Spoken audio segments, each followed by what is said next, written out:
Hai. Jakarta, gue balik. Dan kali ini gue gak akan biarin semuanya berantakan.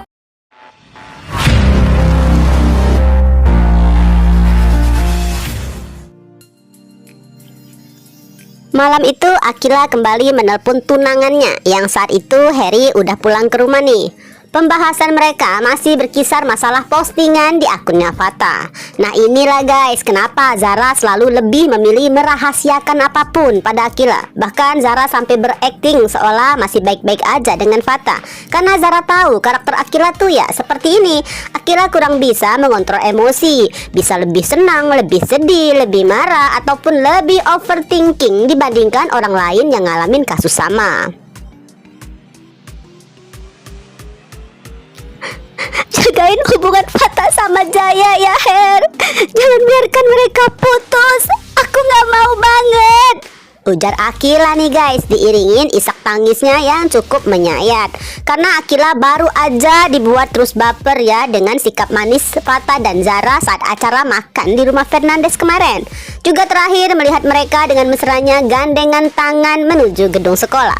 Nah Akila udah mengharapkan sebentar lagi pasangan itu akan official. Namun siapa sangka malah jadi begini.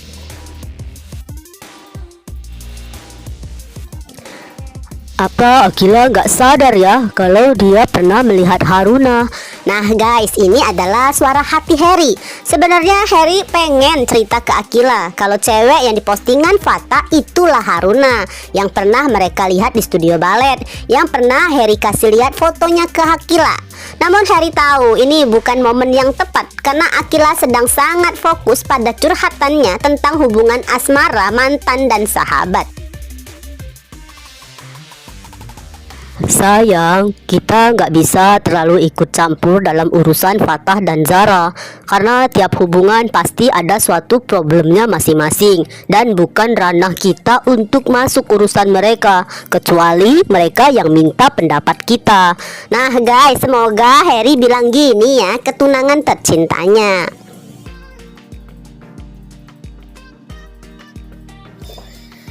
Selesai teleponan dengan Harry, maka Akila merengek nih pada Mama Mayang agar besok mereka benar-benar pulang ke Jakarta. Alasan Akila takut makin banyak ketinggalan pelajaran sekolah. Yang ada Mayangnya parno nih guys, mengira Akila mengetahui sesuatu terkait orang tua kandungnya. Ini benar-benar egois banget ya Mama Mayang. Padahal Mayang ngelihat sendiri loh, orang tua kandung Akila bukanlah kriminal yang harus ditakutin. Kalau orang waras mah biarin dong mereka jalin silaturahmi. Toh bagaimanapun dalam status hukum Akila tetaplah anak adopsinya.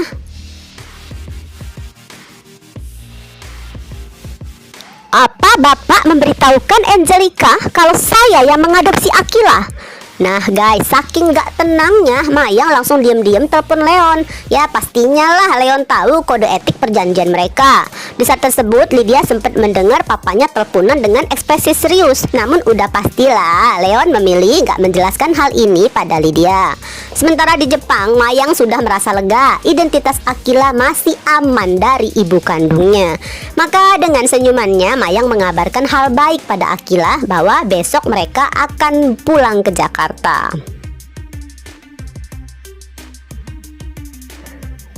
Sekarang kamu sudah menemukan perempuan lain dalam hidup kamu. Nah guys, ini adalah pertanyaan dari Jordan saat menyambut kepulangan putranya di malam itu. Rupanya ya Jordan pun masih bisa melihat adegan romantis Fata dengan seorang wanita bergaun merah di akun sosmednya Fata. Yang herannya nih guys, kenapa Fata nggak langsung menghapus postingan foto-foto tersebut sih?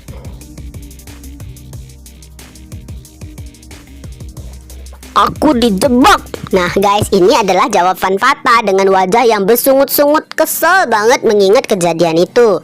Bahkan Fata langsung memilih masuk kamar begitu aja. Pikirannya terlalu sumpek. Sementara Jordan hanya bisa diam dan manggut-manggut. Karena bagaimanapun Fata adalah putra yang mengalir darahnya. Jadi soal dijebak perempuan, ya Jordan aja pernah. Apa sih mau lo? Nah guys, ketika baru aja masuk kamar, lagi-lagi Pretty Boys mendapatkan telepon dari Blade. Jelaslah Fata meradang siap mengamuk karena Blade telah mempermainkannya habis-habisan. Namun kemarahan Fata malah membuat Blade bahagia. Ini pertanda si cowok cantik akan lebih gampang dipermainkan lagi ke depannya. Mungkin mesti cari tahu sendiri tentang apa yang aku inginkan, Fernandez, ujar Blade nih guys dengan suara dingin yang bernada meledek untuk terus menyentil ego tinggi si bocah.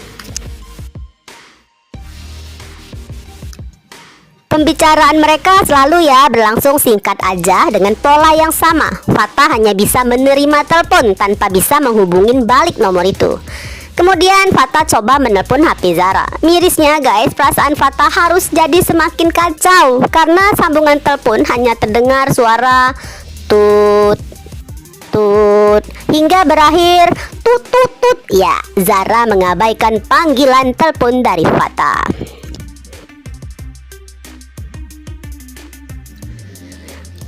I swear I love you, see. Nah, ini suara hati Fata ya, begitu nelangsa. Hatinya bukan cuma patah, tapi hancur berantakan. Di saat yang sama, di tempat berbeda, si gadis tercinta pun sama sedihnya. Namun Zara punya kekuatan yang mendorong rasa sakit itu untuk enggak terlalu perih, yaitu Zara cukup mengingat kondisinya. Ya, Zara harus sadar dirilah untuk membuang rasa cinta dan pedih itu agar dirinya tetap bisa melangkah maju. Apalagi ya, postingan di akun Fata tadi seakan bagaikan polesan untuk mempermanis kisah perpisahan mereka. Bagusnya Zara punya mama dia yang sekarang udah menjadi seorang ibu yang benar-benar sangat baik, penuh kasih sayang dan terus menguatkannya. Maka Zara pun kembali tersenyum, walaupun senyuman ibu dan anak ini sama getirnya untuk dilihat.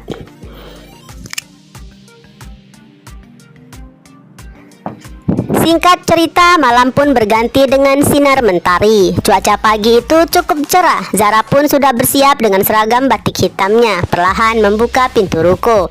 Nah guys, pemandangan di atas meja tenda sedikit mengagetkan Zara karena sudah tersedia hidangan breakfast terdiri 4 piring dengan porsi makanan yang dikit-dikit banget. Zara pun mendekat dan mengambil sebuah kertas catatan. Aku gak akan kasih kopi dan gak akan kasih teh. Soalnya dua-duanya itu bisa bikin asam lambung naik. Jadi aku ganti ada air jeruk hangat dan yogurt biar perut kamu gak kaget. Have a nice breakfast dari Ken. Ya, spontan ya, Zara tersenyum membaca kalimat yang ringan, spesifik dan sangat perhatian tersebut. Gak bisa dipungkirin guys, aksi kecil Ken mulai menyentuh hati Zara.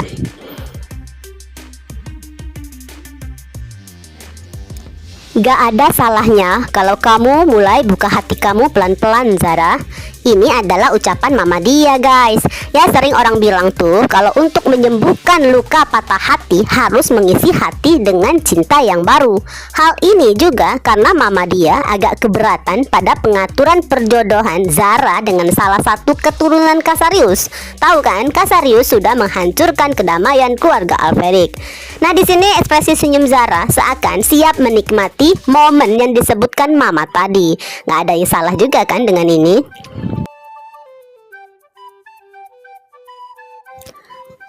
Nggak lama datanglah motor Fata ke depan ruko. Pokoknya ya, Fata merasa harus terus berjuang atas cintanya ke Zara. Fata ingin ada kesempatan menjelaskan tentang postingan semalam dan berharap Zara mau berangkat bareng dengannya ke sekolah.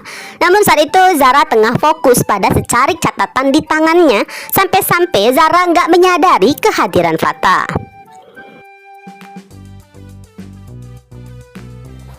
Zara kelihatan tenang banget, seolah semua udah baik-baik aja tanpa gua. Nah guys, Fata ngebatin sendiri karena saat itu yang terlihat Zara sedang santai di hadapan hidangan makanan. Hai, sapa Fata ya disertai senyuman kerinduan dan tatapan penuh cintanya. Baru deh Zara menoleh, agak kaget ke arah Fata. Sayang kehadiran Fata udah nggak terlalu diharapkan oleh Zara di pagi itu. Nah guys, kira-kira apakah Zara mau dibonceng Fata? Kayaknya nggak mungkin deh.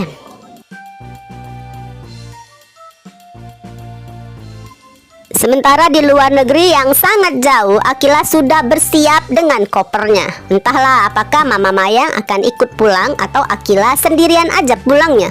Yang jelas Akila udah gak sabaran banget terbang sampai ke Jakarta untuk menyusun lagi puzzle-puzzle yang hancur di hubungan Fata dan Zara.